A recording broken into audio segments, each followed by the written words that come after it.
காய்ச்சலும் நம்மை விட்டு விலகிடவே நல்ல எண்ணெய் கொண்டு கணபதிக்கு அபிஷேகம் சாந்தினம் வாழ்விலே ஓங்கி மலர்ந்திடவே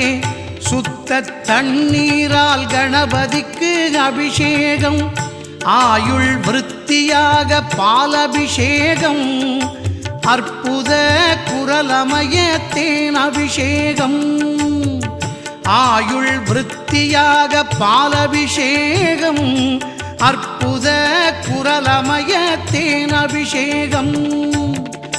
அபிஷேகம் அபிஷேகம் ஆனைமுகன் கணபதிக்கு அபிஷேகம்